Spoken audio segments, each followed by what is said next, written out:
हर video के पहले rape के ऊपर एक भाषण देना, आपको कुछ एक कोटेशन देना, ये समझाना कि रेप पे आवाज़ उठाइए ज़रूरी है, लेकिन उसका कुछ फ़ायदा नहीं होता। तो मुझे लगता है कि अब आप लोग को ये समझाना बंद कर देना चाहिए। हर वीडियो में एक ही बात आप लोगों से बताना कि ऐसा करना गलत है, समाज में गलत हो रहा है, आवाज़ उठाइए नहीं तो आपके साथ भी गलत होगा। इसका कोई फ़ायदा लग नहीं रहा है क्योंकि आप समझने वाले ही नहीं हो आपको समझाने के। क्योंकि जितना 2-3 दिन से जो वीडियोस पे रिस्पांस आ रहा है वो देख के ऐसा लग रहा है कि अब जो आप लोगों से उम्मीदें थी मेरी कि आप लोग रेप के ख़िलाफ़ आवाज़ उठाओगे, मेरे साथ खड़े होगे, अब वो सारी भी उम्मीदें अब ख़त्म हो चुकी हैं जिस तरह से रिस्पांस आ रहा है। लेकिन वो मेरी प्रोमिसेस हैं जिसकी वजह से मैं यहाँ पे टिका हुआ हूँ और अभी भी वीडियोस बना रहा हूँ, क्योंकि मुझे उम्मीद है कि आगे चल के भी कभी ना कभी कुछ सपोर्ट मिलेगा, कुछ साथ मिलेगा। इसी उम्मीद में चल रहा हूँ आगे। और अब जब ये हौसला टूट जाए उसी दिन ये वीडियोज़ आनी बंद हो जाएंगी। सिंपली आपको सीधी सीधी बात बता दे रहा हूँ। अब आपको सिंपली केस समझाते चलते हैं, आपको ज़्यादा ज्ञान देने की ज़रूरत नहीं है। आज इस केस में हम बात करने वाले हैं उत्तर प्रदेश के लखीमपुर के एक रेप केस के बारे में, जहाँ 13 साल की एक लड़की का रेप किया गया है, उसका मर्डर किया गया है। रेप की बात पहले सामने नहीं आई थी, पहले मर्डर की बात सामने आई थी, लेकिन जब उसका पोस्टमार्टम हुआ, जब उसके टेस्ट वगैरह हुए तो पता चला कि उसके साथ रेप हो चुका है। तो जो एक्यूज़ थे उसमें संजय कुमार एंड संतोष, उन लोगों पे पहले मर्डर के चार्जेस लगे थे, लेकिन अब जाके जब से रिपोर्ट आई हैं तब से उन लोगों पे गैंग रेप के भी चार्जेस लगा दिए गए हैं और मर्डर और गैंग रेप के चार्जेस से ये केस चल रहा है। सोचने वाली बात तो ये है इस केस में कि इस केस पे कार्रवाई की डिमांड ना करके इस पे राजनीति शुरू हो चुकी है। कहीं ना कहीं ये राजनीति करना इस पे सही भी है, क्योंकि अगर राजनीति होती है, इस बात को एक राजनेता भी उठाते हैं, तो ज़रूर से ज़रूर ये बात सही है कि इस पे कुछ ना कुछ कार्रवाई की डिमांड उठ सकती है और जो लड़की है उसके घर वाले हैं उनको न्याय मिल सकती हैं। तो कहीं ना कहीं ये ज़रूरी भी है। लेकिन सिर्फ राजनीति करना इन सब मुद्दों पर, जैसे कि हमारे देश में कुछ होता है, ज्योति पासवान वाला जो मैटर आया था उसमें सब कोई लेके पहुँच गया, साइकिल देने कुछ देने पहुंच गया था, वहाँ पे अपना सपोर्ट दिखाने चले गए थे। लेकिन जब उसको असली सपोर्ट की ज़रूरत थी, जब उसको घर पहुंचने की ज़रूरत थी, तब उसके साथ कोई नहीं खड़ा था। जब वो पहुंच गई, जब उसको थोड़ा सा लाइमलाइट मिला, तब सारे पहुंच गए अपने वोट बटोरने के लिए, अपना वोट बैंक बनाने के लिए सब पहुँच गए।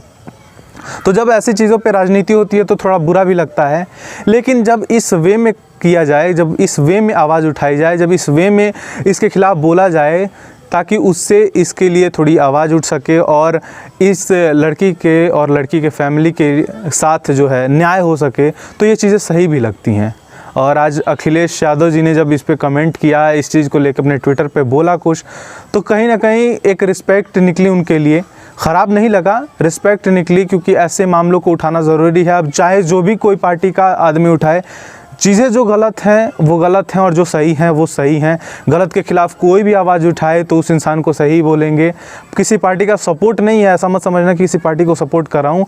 मैं खुद अभी उस एज में नहीं हूँ कि मैं लोगों को जाकर वोट दे सकूँ, तो ऐसा कुछ मत समझना कि किसी पार्टी को सपोर्ट कर रहा हूँ। लेकिन जहाँ जो सही करता है उसको सही कहना ज़रूरी है। अखिलेश यादव ने किया, और भी बहुत सारे पॉलिटिकल आदमी जो हैं, पॉलिटिकल नेता जो हैं, उन्होंने ये सब काम किया, तो उन लोगों के लिए भी रिस्पेक्ट कहीं ना कहीं निकलता है मन से। ऐसे केसेस जिसमें एक 13 साल की लड़की का रेप हो, पहले आपको केस समझा देते हैं। एक 13 साल की लड़की के साथ पकड़िया गांव में, जो कि है लखीमपुर डिस्ट्रिक्ट में, उत्तर प्रदेश में, वहाँ पे एक 13 साल की लड़की के साथ रेप किया गया, फिर उसे मारा गया और उसके खेत में उसे फेंक दिया गया, उसके लाश को फेंक दिया गया। बाद में जब उसके लाश का पोस्टमार्टम हुआ तो पता चला कि उसमें रेप हुआ है।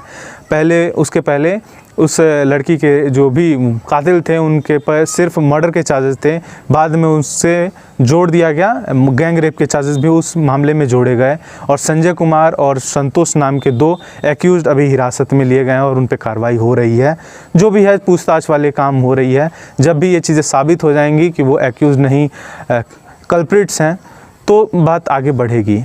मेरा वीडियो बनाने का मेन रीज़न यही है कि आप लोगों को इस चीज़ के लिए थोड़ा अवेयर कर सकूं, इस केस से रिलेटेड थोड़ा सा आप लोगों को अवेयर कर सकूं, ताकि आप लोग भी इस पे आवाज़ उठाओ, अपनी प्रतिक्रियाएं दो, ताकि लड़की और लड़की की फैमिली के साथ थोड़ा न्याय हो सके और एक उम्मीद जाग सके कि हाँ, उन लोग के साथ अच्छा होगा, उन लोगों के साथ जो न्याय है वो मिलेगा उन लोगों को। बस इसकी एक उम्मीद जाग सके, इसलिए मैं आप लोगों के सामने ये वीडियो लेके आया हूँ। साथ ही साथ आप लोगों से ये भी बोलना चाहूँगा कि ऐसे मामलों पे वोट से रिलेटेड पॉलिटिक्स ना खेलिए, वोट बिटोरने वाले पॉलिटिक्स ना खेला कीजिए। ऐसे मामलों में सिर्फ लड़की और उसके घर वालों को न्याय मिल सके, कुछ ऐसा काम करिए।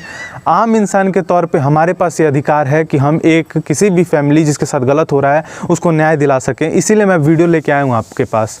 बाकी अगर आप इस वीडियो को कभी शेयर कर रहे हैं, अगर शेयर कर रहे हैं तो कृपया करके उत्तर प्रदेश के सारे ऑफिशियल्स को इसमें टैग करना बिल्कुल मत भूलिएगा, क्योंकि वही हैं जिनसे एक उम्मीद है कि इस लड़की और लड़की के फैमिली को न्याय मिल सकेगा।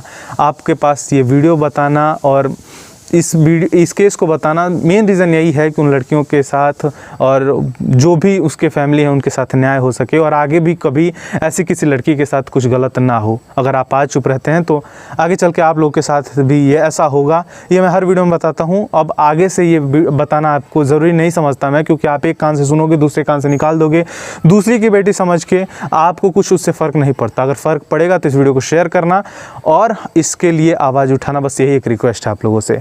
बाकी अब कोई प्रमोशन नहीं करूंगा अपने इस वीडियोज़ में, इन वीडियोज़ में कोई भी प्रमोशन अपने चैनल का नहीं करूंगा मैं आज के बाद से। माफ़ करना मेरे को, आप लोगों पे भरोसा कर रहा था मैं अभी तक, लेकिन अब वो भरोसा टूट चुका है।